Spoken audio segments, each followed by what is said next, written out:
The Last Crusade.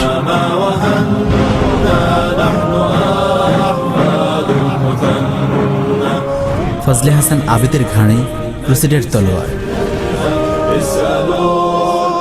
BRAC বাংলাদেশের সবচেয়ে বড় এনজিও। ব্র্যাক শুধু বাংলাদেশে নয়, বরং পৃথিবীর সবচেয়ে বড় এনজিও।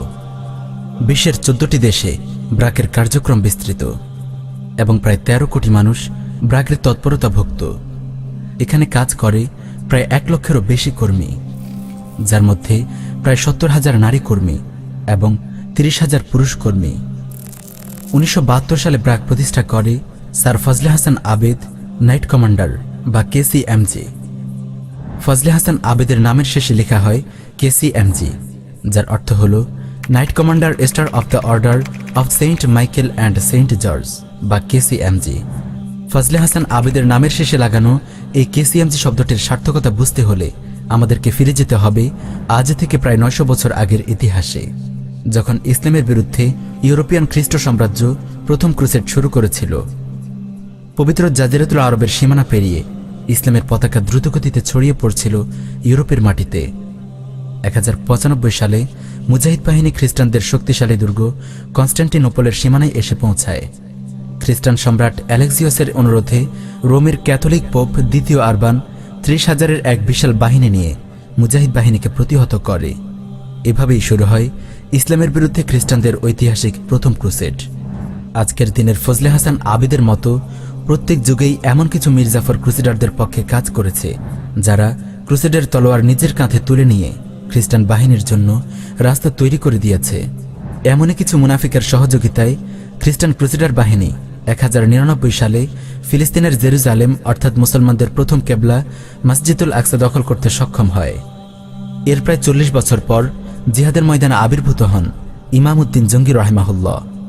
ইমামউদ্দিন জঙ্গি রহমাহুল্লাহের মৃত্যুর পর তার ছেলে নুরুদ্দিন জঙ্গি রহমাহুল্লাহ ক্রুসেডারদের বিরুদ্ধে জিহাদের ধারাবাহিকতা ধরে রাখেন। 1147 সালের এই সময়ে খ্রিস্টান ক্রুসেডার বাহিনী দ্বিতীয় ক্রুসেড ঘোষণা করে এবং আল্লাহ তাআলার অনুগ্রহে জিহাদের ময়দানে অবতীর্ণ হন তরুণ মুজাহিদ সালাহউদ্দিন আইয়ুবী রহমাহুল্লাহ, যার নেতৃত্বে মুজাহিদ বাহিনী খ্রিস্টানদের দখল থেকে মসজিদুল আকসা পুনরুদ্ধার করতে সক্ষম হয়। ইসলামের ইতিহাসে একজন মুজাহিদ ঠিক যেভাবে সকলের ভালোবাসা ও চূড়ান্ত সম্মানের অধিকারী হয়, ঠিক তেমনিভাবে ক্রুসেডারদের ভালোবাসা ও চূড়ান্ত সম্মানের অধিকারী হল একজন নাইট। নাইট হল ঘোড়ায় সওয়ার হওয়া অস্ত্রধারী বর্ম পরিহিত সেই ক্রুসেডার যে খ্রিস্ট ধর্মের বিজয়ের জন্য আমরণ যুদ্ধ করে। প্রথম, দ্বিতীয়, তৃতীয় এভাবে চলমান পরপর 9টি ধারাবাহিক ক্রুসেডে England, Germany, France, Holland, Belgium, Hungary, Austria, Armenia সহ সমগ্র ইউরোপ থেকে ফিলিস্তিন তথা মসজিদুল আকসা দখল করতে আসা ঘোড়সওয়ার ক্রুসেডার নাইটদের বিরুদ্ধে জিহাদের পতাকা উড্ডীন করেছিলেন ইমামউদ্দিন জঙ্গি, নুরুদ্দিন জঙ্গি, সালাহউদ্দিন আইয়ুবী রহমাহুল্লাহ এবং তার পরবর্তী মুজাহিদ বাহিনী। সেই সময় ক্রুসেডার নাইটরা মসজিদুল আকসা পুনর্দখল করতে সক্ষম না হলেও 1920 সালে এসে ক্রুসেডার ইংল্যান্ড তথা খ্রিস্টান ব্রিটিশ বাহিনী ফিলিস্তিন তথা মসজিদুল আকসা দখল করে নেয়। ইসলামের বিরুদ্ধে ইউরোপীয় খ্রিস্ট সাম্রাজ্য পরিচালিত সেই ধারাবাহিক ক্রুসেড এখনও চলমান এবং আরও অনেক বেশি বিস্তৃত, যা ন্যাটো, জাতিসংঘ শান্তিরক্ষী বাহিনী, আমিসম, আফ্রিকান ইউনিয়ন ইত্যাদি বিভিন্ন নামে ইসলামের বিরুদ্ধে আফগানিস্তান, সোমালিয়া, ইরাক, সিরিয়া, মালি, ফিলিস্তিন সহ বিশ্বের অনেক ভূখণ্ডে যুদ্ধ চালিয়ে যাচ্ছে। একটি বিষয় পরিষ্কারভাবে বুঝতে হবে, বদরের জিহাদ থেকে শুরু করে বর্তমান আফগান জিহাদ পর্যন্ত এই 1400 বছরের ইতিহাসে ইসলামের বিরুদ্ধে কুফফারদের এই চলমান যুদ্ধ শুধু সামরিক আগ্রাসনের মাঝেই সীমাবদ্ধ নয়, কেননা অতীতের অভিজ্ঞতা থেকে কুফফাররা বুঝতে পেরেছে সামরিকভাবে ইসলামকে চূড়ান্তভাবে পরাজিত করা সম্ভব নয়, বরং যতই কুফফাররা সামরিক আগ্রাসন চালিয়েছে তত বেশি মুসলিম যুবকদের মাঝে জিহাদের প্রেরণা ছড়িয়ে পড়েছে এবং ইসলামের ন্যায়নিষ্ঠতা, ইনসাফ, ভ্রাতৃত্ববোধে আকৃষ্ট হয়ে মানুষ ইসলাম গ্রহণ করেছে। অন্যদিকে জিহাদের এই প্রেরণার পেছনে শক্তিশালী ভূমিকা পালন করেছে মুসলিমদের পারিবারিক বন্ধন, কোরআন ও হাদিসের বিশুদ্ধ ইলম ও ভৌগোলিক জাতীয়তাবাদের বিপরীতে বৃহত্তর উম্মাহ কেন্দ্রিক চেতনা। জিহাদের এই মৌলিক উপাদানগুলোকে নস্যাৎ করে দিতে কুফফার বুদ্ধিজীবীরা মুসলিমদের মধ্য থেকে ফজলে হাসান আবেদের মতো কিছু ব্যক্তিকে নিযুক্ত করেছে। যারা মুসলিম উম্মাহর এই জান্নাতি বৈশিষ্ট্যগুলো বদলে ফেলার চক্রান্তে লিপ্ত হয়। ক্রুসেডারদের পক্ষ হয়ে বেসামরিক তথা সামাজিক, সাংস্কৃতিক ও শিক্ষাক্ষেত্রে মুসলিম উম্মাহকে বদলে দিয়ে ক্রুসেডারদের এজেন্ডা বাস্তবায়নে যারা অসামান্য অবদান রেখেছে, ক্রুসেডার ব্রিটিশ সাম্রাজ্যের পক্ষ থেকে তাদের নিযুক্ত করা হয় নাইট কমান্ডার বা KCMG হিসেবে, এবং ব্রিটিশ রাজ পরিবারের পক্ষ থেকে নামের শুরুতে যুক্ত করা হয় স্যার উপাধি। ব্রাকের প্রতিষ্ঠাতা স্যার ফজলে হাসান আবেদ হল তেমনই একজন KCMG বা নাইট কমান্ডার। ক্রুসেডারদের সাথে ফজলে হাসান আবেদ এবং ব্রাকের পারস্পরিক সম্পর্ক, অসংখ্য সম্মাননা ও উপাধি প্রাপ্তি ইত্যাদি নিয়ে আলোচনা করা আমাদের উদ্দেশ্য নয়। মুসলিম বিশ্বে, বিশেষ করে বাংলাদেশে ব্রাক কিভাবে ধীরে ধীরে কুফফারদের এজেন্ডা বাস্তবায়ন করেছে, উম্মাহর সামনে তা উপস্থাপন করাই আমাদের মূল উদ্দেশ্য, যেন আমরা আমাদের শত্রুমিত্র চিহ্নিত করতে পারি ইনশাআল্লাহ। ব্রাক এবং ব্রাকের সমমনা এনজিওগুলো সাধারণত আমেরিকা, কানাডা, অস্ট্রেলিয়া, ইউরোপ সহ বিভিন্ন ক্রুসেডার দেশের সরকার, ইহুদি ডোনার, চার্চ এবং বিভিন্ন বহুজাতিক কোম্পানির কাছ থেকে ফান্ড সংগ্রহ করে থাকে। এখন স্বাভাবিকভাবেই প্রশ্ন আসে, যখন এই সকল ক্রুসেডার জায়নিস্ট লবি পৃথিবীর দেশে দেশে ইসলামের বিরুদ্ধে যুদ্ধে লিপ্ত, ঠিক তখন কেন তারা মুসলিম দেশগুলোতে বাহ্যিক দৃষ্টিতে দৃশ্যমান বিভিন্ন সেবামূলক খাতে দান করে? কি এর রহস্য? এই বিষয়টি বুঝতে হলে আমাদেরকে দেখতে হবে ব্রাক বা ব্রাকের মতো এনজিওগুলো মুসলিম দেশগুলোতে কোন কোন বিষয় বা খাত নিয়ে কাজ করে যাচ্ছে এবং এর ফলাফল কি দাঁড়াচ্ছে। ব্রাকের বিস্তৃত কর্মযজ্ঞ নিয়ে এই ক্ষুদ্র পরিসরে আলোচনা করা সম্ভব নয়। আমরা শুধু ব্রাকের দুই একটি প্রজেক্ট নিয়ে আলোচনা করেই শেষ করব। সচেতন ভাইদের জন্য এটাই যথেষ্ট হবে ইনশাআল্লাহ। আমরা দেখতে পাই ব্রাকের অনেকগুলো কাজের মধ্যে একটি হল জন্ম নিয়ন্ত্রণ বা জনসংখ্যা নিয়ন্ত্রণ। কুফফাররা গবেষণা করে দেখেছে, অবাধ যৌনাচার ও পারিবারিক বন্ধনমুক্ত ভোগবাদী জীবনে অভ্যস্ত হওয়ার কারণে ইউরোপ, আমেরিকা সহ অন্যান্য অমুসলিম দেশের মানুষ জন্ম নিয়ন্ত্রণ করবে, এটাই স্বাভাবিক। তাই জন্ম নিয়ন্ত্রণের ক্যাম্পেইন তাদের উপর আহামরি কোনো প্রভাব ফেলে না। এমনকি আইয়ামে জাহিলিয়াতের যুগেও আরবের মুশরিকরা কন্যা সন্তানকে হত্যা করত, ঠিক যেমনটি বর্তমান ভারতের মালাউন মুশরিকরা তাদের গর্ভজাত কন্যা সন্তানদেরকে গর্ভপাতের মাধ্যমে ব্যাপকভাবে হত্যা করছে। অন্যদিকে অধিক সন্তানের জন্মদানে হাদিসে উৎসাহিত করার কারণে মুসলিমদের জনসংখ্যা দ্রুতগতিতে বৃদ্ধি পাচ্ছে। মূলত মুসলিম দেশগুলোর দ্রুত জনসংখ্যা বৃদ্ধির হার কুফফারদের মাথাব্যথার সবচেয়ে বড় কারণ। নাইট কমান্ডার ফজলে হাসান আবেদের মতো আরও একজন নাইট কমান্ডার হল হেনরি কিসিঞ্জার নাইট কমান্ডার বা KCMG। মার্কিন প্রেসিডেন্টদের আজীবন উপদেষ্টা এই ইহুদি হেনরি কিসিঞ্জার 1974 সালে একটি পলিসি তৈরি করে, যার নাম ন্যাশনাল সিকিউরিটি স্টাডি মেমোরেন্ডাম 200। এই পলিসিতে বলা হয়, প্রাথমিকভাবে 13টি দেশের জনসংখ্যা বৃদ্ধি মার্কিন সাম্রাজ্যবাদের জন্য হুমকি স্বরূপ।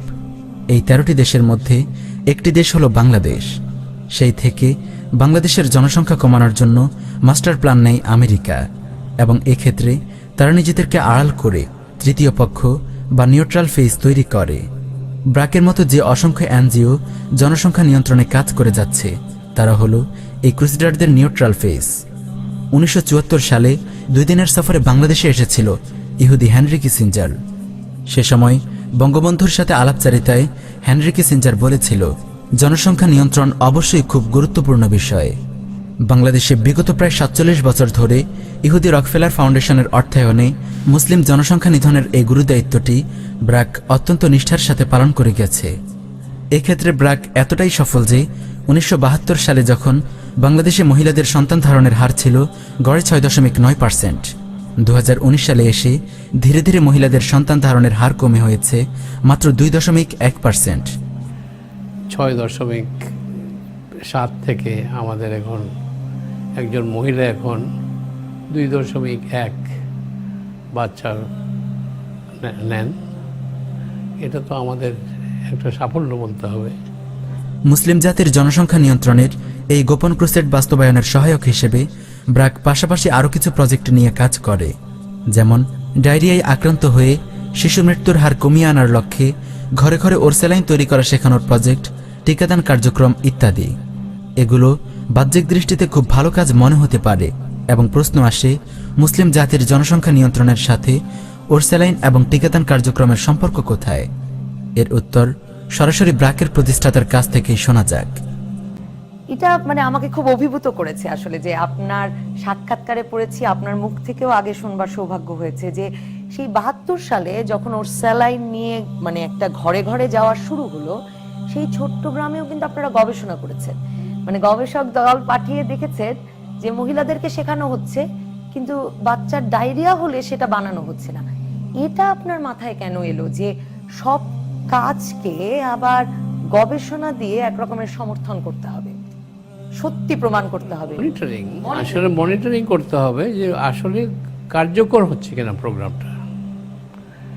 আমার কথা হলো প্রথম একটা কর্মসূচি কার্যকর হতে হবে, তারপরের কথা হলো যে এটাকে এফিশিয়েন্ট করতে হবে, আরও কম কাজ করে কিভাবে আরও কার্যকর করা যায়। আর তারপরে থার্ড স্টেজ হলো এটাকে সারা দেশে ছড়িয়ে দিতে হবে। সারা দেশে ছড়িয়ে দিতে না পারলে এটার ইমপ্যাক্ট হবে না দেশে। দেশে ইমপ্যাক্ট কীভাবে হলো, সারা বাংলাদেশে শিশু মৃত্যুর হার কমে গেল। শিশু মৃত্যুর হার কমে গেলে মারা তখন আর এত বাচ্চা, এত শিশুর জন্মদান থেকে বিরত থাকতেন। বেড়ে গেল আমাদের জন্ম নিয়ন্ত্রণ কর্মসূচির আরও বাড়তে লাগলো, পিল ইনজেক্টেবলস এইগুলোর ডিমান্ড বাড়তে থাকলো। আমাদের এখন 6.7 থেকে আমাদের এখন একজন মহিলা এখন 2.1 বাচ্চা নেন। এটা তো আমাদের একটা সাফল্য বলতে হবে। ফজলে হাসান আবেদের স্বীকারোক্তি মতে 10 বছর ব্যাপী বাংলাদেশের 75,000 গ্রামের 1,40,00,000 পরিবারে ব্র্যাক মাঠ পর্যায়ে জরিপ চালিয়ে দেখেছে, যদি রোগাক্রান্ত হয়ে শিশু মৃত্যুর হার কমিয়ে আনা যায় তাহলে মা বাবা 2-1টি সন্তানেই সন্তুষ্ট হয়ে যায়। এভাবে ধীরে ধীরে মুসলিমদের জনসংখ্যা কমতে থাকবে। একইভাবে লক্ষ্য করুন, বাল্যবিবাহের বিরুদ্ধেও এরা সোচ্চার। ফলে ছেলে মেয়েদের বিয়ে হচ্ছে অনেক দেরি করে। এই পদ্ধতিতেও সন্তান উৎপাদন কমে যাচ্ছে। অন্যদিকে দেরিতে বিয়ে হওয়ার কারণে যুবক যুবতীরা জেনা ব্যভিচারে লিপ্ত হবে, তৈরি হবে সামাজিক অস্থিরতা। ধীরে ধীরে দুর্বল হয়ে যাবে মুসলিমদের পারিবারিক বন্ধন। এক অপ্রতিরোধ্য চেইন রিঅ্যাকশনের মতো একটার পর একটা বিশৃঙ্খলা আপনা আপনি ঘটতে থাকবে।